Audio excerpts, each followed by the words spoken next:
ত্রয়োদশ জাতীয় সংসদ নির্বাচনে সবচেয়ে বেশি ১৫ জন প্রার্থী প্রতিদ্বন্দ্বিতা করছেন ঢাকা ১২ আসনে।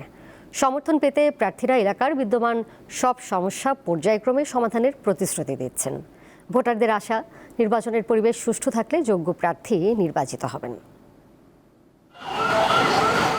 রাজধানীর তেজগাঁও, শের-ই-বাংলা নগর ও কারওয়ান বাজার নিয়ে গঠিত গুরুত্বপূর্ণ আসন ঢাকা ১২। এই আসনে থাকা ৬টি ওয়ার্ডে মোট ভোটার ৩,৩৩,০০০। ত্রয়োদশ জাতীয় সংসদ নির্বাচনে এই আসনে প্রতিদ্বন্দ্বিতা করছেন সর্বোচ্চ ১৫ জন প্রার্থী।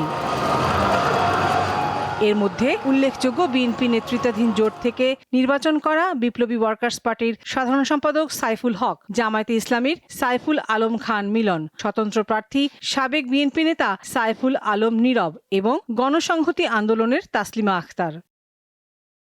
ভোটাররা জানান, এই আসনের বড় সমস্যা মাদক ব্যবসা, চাঁদাবাজি, গ্যাস সংকট এবং অপরিকল্পিত ট্র্যাক স্ট্যান্ড ও ড্রেনেজ ব্যবস্থা। সমস্যা শেষ নেই, সব দিকেই সমস্যা।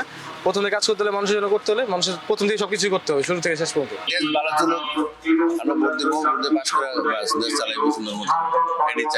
গণসংহতি আন্দোলনের প্রার্থী তাসলিমা আখতার দীপ্ত টিভিকে জানান, ভোটারদের সাথে কথা বলে মনে হয়েছে তারা ভালো প্রার্থী খুঁজছেন। আমাদের অনেকেই বলে যে যোগ্য প্রার্থী চাই, সৎ প্রার্থী চাই, কিন্তু ভোটের মাঠে দেখা যায় যে যারা আসলে মাসেল পাওয়ার আছে বা যারা দখল করতে পারবে, নিয়ন্ত্রণ করতে পারবে, এই ধরনের একটা গতানুগতিক ভাবনা মানুষের মধ্যে চলে আসে। তো সেই জায়গা থেকেও আমি মনে করি যে আমাদের এখানেও যে শ্রমজীবীরা রয়েছেন, যে নারীরা রয়েছেন, তারা বিশেষভাবে বাংলাদেশকে যাতে নাগরিক মর্যাদার বাংলাদেশ আমরা তৈরি করতে পারি, সেই বিষয়ে তারা ভোটে জবাব দেবেন। জামায়াতে ইসলামের প্রার্থীর আশা, এবার তারুণ্যের জোয়ার হবে। নানান কথা তো ময়দানে আছে, মাসেলম্যানরা ময়দানে আছে, টাকার ছড়াছড়ি হচ্ছে, নানান রকমের সন্ত্রাস সৃষ্টি করার চেষ্টা করা হচ্ছে, এগুলো খবর।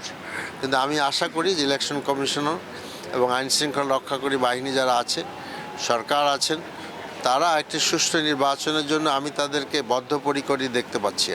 আর স্বতন্ত্র প্রার্থী বলছেন, নির্বাচন বানচালের জন্য একটি মহল চেষ্টা করছে, তবে তা সফল হবে না। দুটি রাজনৈতিক দল তারা নির্বাচন কমিশন কোনো নিয়মকানুন মানছেন না। একটি প্রার্থীর লোকজন বিভিন্ন জায়গায় সাধারণ কর্মীদেরকে, সাধারণ ভোটারদেরকে ভয়ভীতি দেখাচ্ছেন, তারা যেন ভোট কেন্দ্রে না যান।